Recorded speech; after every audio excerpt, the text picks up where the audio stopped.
नमस्कार, बहुत बहुत स्वागत है आपका रिपब्लिक इपिक्स का स्टूडियो में। 9 का निशाना देख रहे हैं आप, आपके साथ मैं हूं रवि मिश्रा। नमस्कार, 9 का निशाना में बड़ी खबरों को लेकर मैं आपके साथ श्वेता श्रीवास्तव। सबसे पहले खबर उत्तर प्रदेश के प्रयागराज से, जहां बड़ी कामयाबी यूपीएसटीएफ को मिली है। मुख्तार अंसारी गैंग के 2 शार्प शूटर्स को ढेर किया गया है प्रयागराज में। तो बड़ी खबर इस वक्त ही उत्तर प्रदेश के प्रयागराज से, जहां एसटीएफ ने मुख्तार अंसारी गैंग के 2 गुर्गों को ढेर कर दिया है। जी हां, दोनों पर बनारस के जेलर की हत्या का आरोप था और लंबे समय से उनकी तलाश थी। प्रयागराज में एसटीएफ को यह बड़ी कामयाबी मिली है। वकील पांडे और अमजद को एसटीएफ ने मार गिराया है। और सबसे बड़ी बात यह है कि अलग अलग समय में अलग अलग गैंग्स के साथ ये पेशेवर अपराधी, ये शार्प शूटर काम करते रहे, लेकिन मुख्तार गैंग के साथ विशेष तौर पर इनका नाम जुड़ा था। तो प्रयागराज में भी किसी बड़े प्रभावशाली व्यक्ति की इन्होंने सुपारी ली थी, उसका कत्ल करने के लिए आए थे, लेकिन उससे पहले ही ढेर कर दिए गए। ये 2 बदमाश थे। ये नैनी थाना क्षेत्र के अरैल के बगल में सोमेश्वरनाथ मंदिर से अरैल एरिया में जो कछार की तरफ रास्ता जा रही है, वहीं हम लोग सोमेश्वरनाथ मंदिर तिराहे पर चेकिंग लगाए हुए थे। सूचना थी कि ये बदमाश आने वाले हैं, लेकिन ये कछार की तरफ भागे। पीछा किया गया तो वहाँ दोनों तरफ फायरिंग होने लगी। उधर से जवाबी फायरिंग हुई, पकड़ने का प्रयास किया गया, गोली लगी, दोनों घायल हो गए। फिर लेकर अस्पताल आए हम लोग यहाँ, लेकिन यहाँ मृत घोषित कर दिए गए। जो मरे हुए बदमाश है उसका नाम है वकील पांडे उर्फ राजू पांडे। फादर नेम में सहस्त्रराम पांडे और जनपद भदोही का रहने वाला है। इस पर 50,000 का रिवार्ड था जनपद प्रयागराज से। और दूसरा है ये अमजद उर्फ पिंटू। फादर्स नेम है हफीजुल्ला और ये भी रहने वाला भदोही का ही है। ये बेसिकली मुन्ना बजरंगी और मुख्तार अंसारी गैंग के शूटर थे ये। लेकिन मुन्ना बजरंगी की। और हमारे साथ खुद नवेंदु कुमार जी जुड़ गए फोन लाइन पर, डीएसपी है एसटीएफ के। नवेंदु जी, जानकारी मिल रही है कि ये जो 2 शूटर ढेर किए गए हैं, इसकी तलाश आप लोगों को काफी वक्त से थी, क्योंकि कई बड़े गैंग्स के साथ इनके ताल्लुकात थे और प्रयागराज में भी किसी बड़ी वारदात को अंजाम देने के लिए पहुंचे थे ये दोनों। हेलो जी नवेंदु जी। जी मैडम, करीब 2.5-3 महीने से इनके पीछे हम लोग लगे हुए थे। और ये लोग 2.5-3 महीने पहले यहाँ एक रैकी कर गए थे। एक आरएसएस के नेता थे उनके, और एक सपा से आपको ब्लॉक प्रमुख, तो उनकी हत्या के लिए ये लोग रैकी किए थे। तो उस समय से हम लोग इन लोगों की तलाश कर रहे थे जी। तो आज जाके कल जब ये आ रहे थे, सूचना मिली, उस पर घेराबंदी हुई और पकड़ने की कोशिश की गई। ये फायरिंग शुरू किए, जवाबी फायरिंग में लोग मारे गए। बहुत बहुत शुक्रिया आपका हमसे बातचीत करने के लिए, ये जानकारी हमसे साझा करने के लिए। तो बड़ी कामयाबी यूपीएसटीएफ को, और 2 शार्प शूटर जो वांटेड थे उनको मार गिराया है एसटीएफ ने।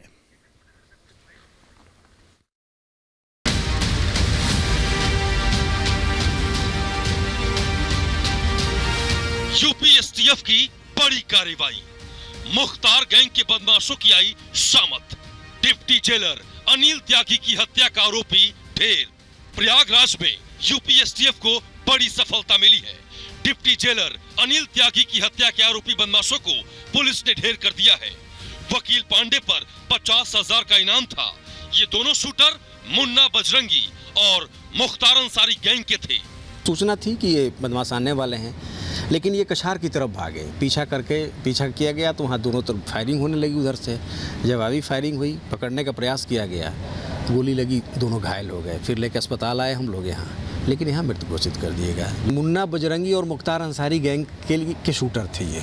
लेकिन मुन्ना बजरंगी की मौत के बाद ये यहाँ इलाहाबाद में दिलीप मिश्रा के टच में आ गए थे और दिलीप मिश्रा के लिए काम करते थे।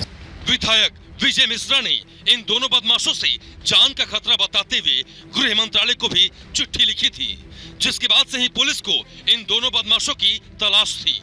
यूपी पुलिस की अलग अलग टीमें बदमाशों की तलाश में दबिश दे रही थी।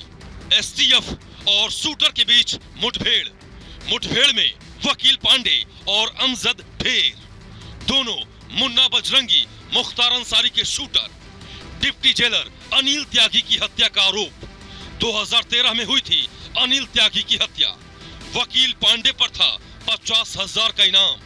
विधायक ने दोनों से बताया था जान का खतरा। बदमाशों के हौसले को पस्त करने के लिए यूपी पुलिस हर संभव कोशिश कर रही है। इस मुठभेड़ के बाद मुख्तार गैंग के बाकी बदमाश भी अंडरग्राउंड हो चुके हैं। उनके भीतर मौत का डर सता रहा है, लेकिन देर से ही सही इस गैंग के बाकी बदमाशों को भी जहन्नुम पहुंचा दिया जाएगा। Bureau report, Republic Bharat. Vivek हमारे साथ इस वक्त जुड़े हुए हैं ज्यादा जानकारी के साथ इस खबर पर। विवेक, सबसे बड़ी बात यह है कि इन दो लोगों की लंबे समय से तलाश थी। क्या यह समझा जाए कि उत्तर प्रदेश की पुलिस और खासकर एसटीएफ के टारगेट पे ऐसे लोग हैं और इनकी तलाश और इनको न्यूट्रलाइज करने का ऑपरेशन लगातार उत्तर प्रदेश में जारी है, क्योंकि यह बड़ी सफलता है, लंबे समय से इनकी तलाश थी। जी देखिए, आपको इस बात को ऐसा समझना चाहिए कि 2017 में जब मुख्यमंत्री योगी आदित्यनाथ की सरकार आई थी तभी उन्होंने ये कहा था कि गुंडे माफिया तो उत्तर प्रदेश छोड़ दें या उनकी जगह जेल में है। और जो लोग भी उसके बाद से अगर उत्तर प्रदेश से तमाम हमने देखा कि तमाम ऐसे माफिया थे, जैसे मुख्तार अंसारी का खुद अगर देखा जाए तो उनके वो पहले उत्तर प्रदेश की जेल में बंद थे, लेकिन उसके बाद एक मामले में अभी वो पंजाब में है और उसके बाद से वो उत्तर प्रदेश आने की उनकी हिम्मत नहीं हो रही है। इसी तरीके से अलग अलग तमाम अलग भी माफिया हैं जो उत्तर प्रदेश में नहीं है। तो ये एक तरीके से बड़ा मैसेज सरकार की तरफ से था, जिसको लेकर के जितने भी गुंडे माफिया हैं वो कहीं ना कहीं सरेंडर भाव में थे। लेकिन जो भी लोग यहाँ पर हैं, जो भी लोग उत्तर प्रदेश की जमीन पर हैं और किसी भी तरीके के क्राइम में जुड़े हुए हैं, यूपी पुलिस, यूपी एसटीएफ लगातार उनकी खोजबीन कर रही है। जिन दो लोगों का आज एनकाउंटर हुआ है वो लोग तकरीबन 7 साल से वो लोग फरार थे। 50,000 के उनके ऊपर राशि थी।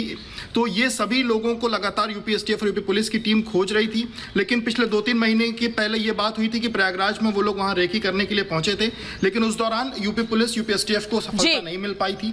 लगातार उनके हर एक मूवमेंट पर एक तरीके से यूपी एसटीएफ ने वाकई बड़ी कामयाबी है विवेक। जिस तरीके से प्रयागराज में भी ये लोग किसी वारदात को अंजाम देने के लिए आए थे, पता चल रहा है किसी प्रभावशाली व्यक्ति की सुपारी इन्होंने ली थी और उसी के लिए यहां पर पहुंचे थे, लेकिन उसके पहले पुलिस के हत्थे चढ़ गए और मुठभेड़ में मार गिराए गए। शुक्रिया आपका विवेक इस जानकारी के लिए। चलिए बढ़ते आगे और बात करते हैं अगली खबर की। तापसी